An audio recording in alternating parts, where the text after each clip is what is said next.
Hey friend, I'm Fliptura. Tell me, why are we so obsessed with the past? Every swipe, every trend feels like a time machine. But what if nostalgia isn't comfort? What if it's an addiction? Why do we love the past so much? A song from childhood, the smell of old books, a game you played as a kid. Nostalgia feels comforting, almost like a warm blanket. But behind that comfort hides something dangerous. Nostalgia can be addictive. And in this video, I'll explain why. Every memory we revisit carries a feeling, a spark that our brain craves. That old song doesn't just remind us of a moment, it makes us feel it again. That childhood game doesn't just entertain, it transports us to a simpler time, when life felt easier and choices seemed smaller. But here's the catch. Our minds don't remember reality. They remember a story, a filtered version of the past. The struggles, the mistakes, the moments of discomfort, they often vanish. Nostalgia isn't just a warm feeling. It's a selective lens that can trap us in longing for a past that never truly existed. And yet, we keep chasing it because it gives us a hit of comfort, a sense of familiarity, and a momentary escape from the present. In the next part of this video, we'll explore why our brains are so addicted to these memories and what philosophy can teach us about living in the present. So why does nostalgia feel so good? It's not magic, it's science. When we remember the past, our brain releases dopamine, the same chemical that makes sugar, social media, or even winning a game feel rewarding. Dopamine gives us a short-term hit, a quick burst of pleasure. That's why a song from your childhood can make you feel happy instantly, or why scrolling through old memes can be so satisfying. It works like sugar or social media, a tiny fast reward that our brain wants to repeat. Nostalgia is not just remembering. It's a chemical hook pulling us back again and again. Scientists call this the brain's reward system, the same network that drives motivation, learning, and habit formation. Nostalgia hijacks it, giving us pleasure while often distorting the reality of the past.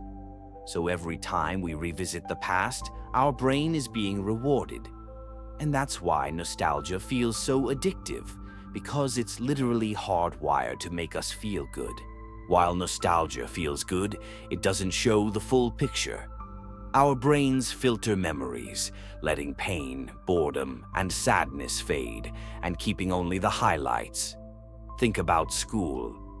At the time, it might have been stressful or even boring, but in memory, we often keep only the friends, the fun moments, the laughter. That's why it feels like we had a perfect childhood. This selective memory creates an illusion, a past that seems flawless, where problems are forgotten and only joy remains.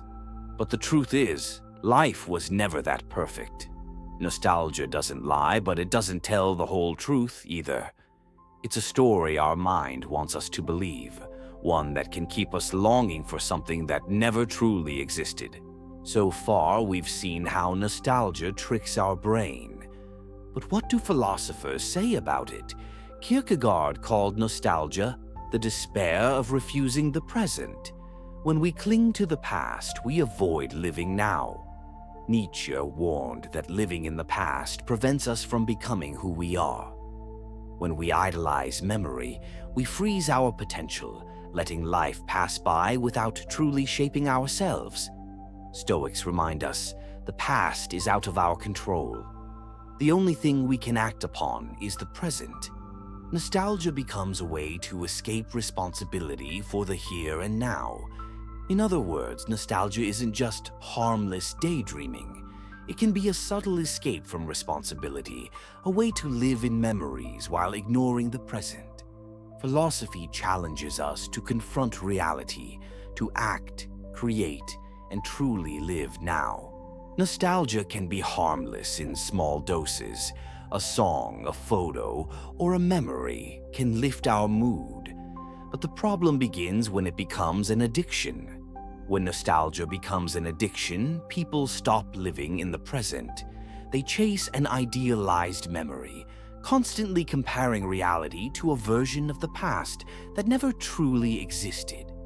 Some signs of nostalgia addiction: refusing to grow up, obsessing over the good old days, or being afraid of change. It can keep us stuck, unable to move forward. Nostalgia can comfort us, but when it traps us, it stops us from living fully. The next step is learning how to balance memories with the present. Not all nostalgia is bad. In fact, it can remind us of what truly matters: our values, our relationships, and moments of joy that shaped us. These memories can inspire us to create meaning in the present. They remind us of what we love, who we care about, and what makes life beautiful. The key is balance. We can enjoy nostalgia, but we shouldn't let it trap us. By reflecting on the past wisely, it becomes a tool to enrich the present rather than escape from it. To recap, nostalgia can be addictive because it triggers dopamine and idealizes the past. What feels comforting can also trap us if we're not careful. Philosophers challenge us not to let the past imprison us. Learn from it, cherish it, but don't live in it. Life happens now, in this moment. Nostalgia can be a window to meaning or a cage of illusions.